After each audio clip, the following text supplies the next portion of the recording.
김종민 최고위원의 발언이 있겠습니다. 예, 오늘 제5차 공수처장 후보 추천위원회가 회의를 재개합니다.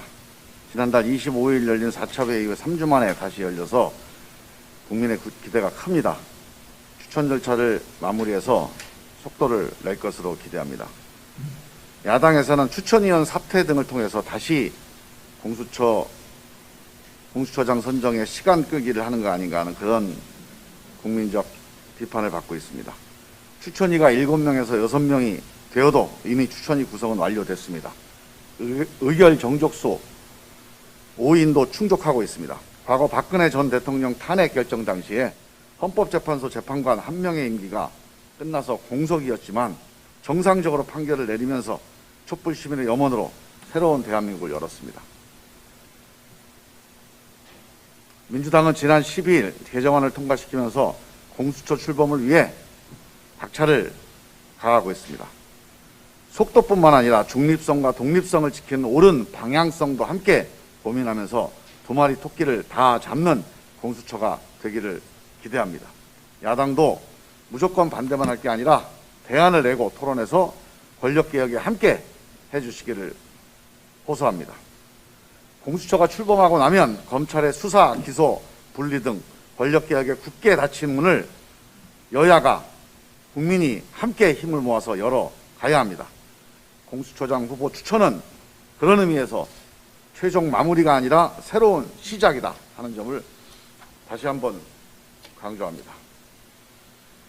저도 코로나 방역 관련돼서 최근 야당의 행태에 대해서 한 말씀 드리겠습니다. 온 국민이 방역 위기를 함께 넘기 위해서 마음을 모으고 있습니다. 그런데 이 K방역, 우리 방역 대응에 대한 야당의 공격이 도를 넘고 있습니다. 아니면 말고식 의혹 제기, 맹목적인 비난. 백신을 떠리로 구매했다. 선거에 맞춰서 백신을 준비한다. 도대체 이런 공격은 더 이상 이해할 수 있는 수준을 넘어섰습니다. 사실도 아닐 뿐더러 국가의 방역 체계를 위협하고 국민의 방역 신뢰를 흔드는 심각한 후유증을 남기게 됩니다. 말을 주워 담을 수 없는 것처럼 이 공든 방역의 탑도 한번 무너지면 복구할 길이 없습니다. 우리 공동체 모두의 피해로 이어집니다.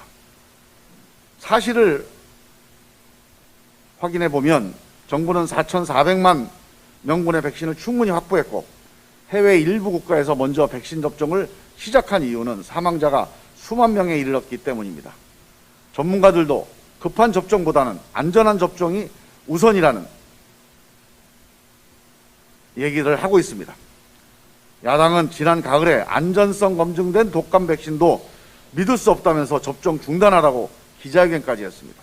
이제는 안전성 검증이 안 된 코로나 백신을 빨리 맞아야 한다고 하는 자가당착에 빠져 있습니다. 코로나는 함께 싸워야 할 대상입니다. 정부 공격의 소재가 아닙니다. 민주당은 K방역에 대한 야당의 무리한 정치 공세에 대해서 적극적으로 나서서 국민을 안심시킬 수 있고 방역 대책을 알려나가는데 최선을 다하겠습니다. K방역은 대통령의 홍보물도 민주당의 전유물도 아닙니다. 우리 대한민국 모두의 공공재입니다. 이상입니다.